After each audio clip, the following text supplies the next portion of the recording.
Hello friends, welcome to my channel कहानी की दुनिया। आज हम आपके लिए लाए हैं माँ और बेटे की ऐसी करुण कहानी जिसे सुनकर आपकी आंखों में आंसू आ जाएंगे। माँ तो माँ होती है। हेलो माँ, मैं राजू बोल रहा हूँ।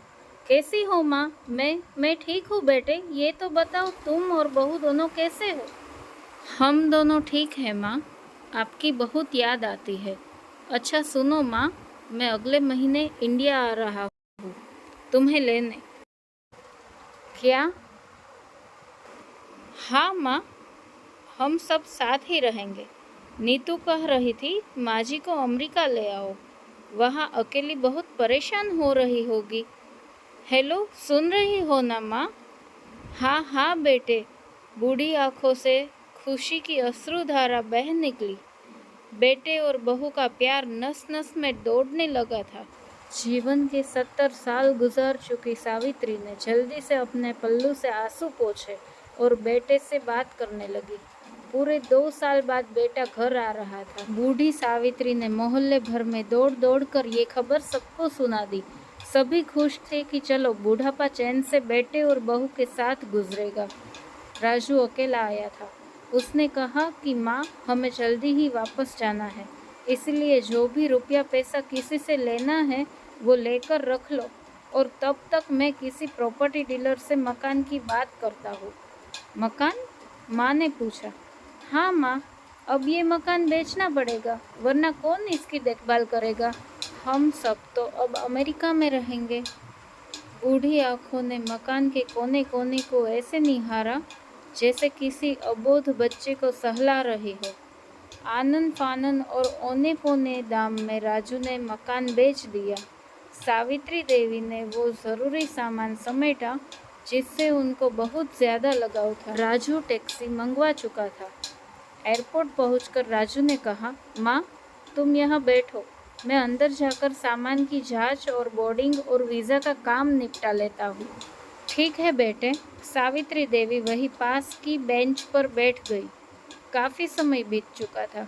बाहर बैठी सावित्री देवी बार बार उस दरवाजे की तरफ देख रही थी जिसमें राजू गया था, लेकिन अभी तक बाहर नहीं आया। शायद अंदर बहुत भीड़ होगी सोचकर बूढ़ी आंखें फिर से टकटकी लगाए देखने लगती। अंधेरा हो चुका था। एयरपोर्ट के बाहर भीड़ कम हो चुकी थी। माँ जी, किसी से मिलना है? एक कर्मचारी ने वृद्धा से पूछा। मेरा बेटा अंदर गया था टिकट लेने, वो मुझे अमेरिका लेकर जा रहा था। सावित्री देवी ने घबरा कर कहा, लेकिन अंदर तो कोई पैसेंजर नहीं है। अमेरिका जाने वाली फ्लाइट तो दोपहर में ही चली गई। क्या नाम था आपके बेटे का? कर्मचारी ने सवाल किया। राजू। सावित्री के चेहरे पे चिंता की लकीरें उभर आई। कर्मचारी अंदर गया और कुछ देर बाद बाहर आकर बोला, माँ जी, आपका बेटा राजू तो अमेरिका जाने वाली फ्लाइट से कब का जा चुका। क्या? वृद्धा की आंखों से आंसुओं का सैलाब फूट पड़ा। बूढ़ी माँ का रोम रोम कांप उठा। किसी तरह वापस घर पहुंची जो अब बिक चुका था। रात में घर के बाहर चबूतरे पर ही सो गई। सुबह हुई तो दयालु मकान मालिक ने कमरा रहने को दे दिया। पति की पेंशन से घर का किराया और खाने का काम चलने लगा।